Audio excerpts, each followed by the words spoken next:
Čo si myslíte o novej transakčnej dani, ktorá bola zavedená 1. apríla? Návrat do praveku. Prečo podľa vás? Pracuje sa vo svete s hotovosťou, alebo máme kreditnú kartu v mobile? Mne osobne nevadí. Takže je to podľa vás dobrý nápad? To neviem, ale mne nevadí. Myslíte, že to ovplyvní nejako vaše Možno je to len pre podnikateľov. Ale či to ovplyvní možno nejako vaše návyky, či budete platiť viacej v Ja platím prevažne hotovosťou.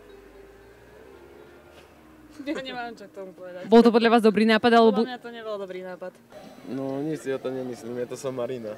ovplyvní to možno nejako vaše návyky, že budete platiť viacej v hotovosti? Asi, hej. Pri tých malých podnikateľov je to zničujúce. Budú podľa vás využité peniaze efektívne, ktoré budú vybraté z tejto transakčnej dane? Nie, to si nemyslím.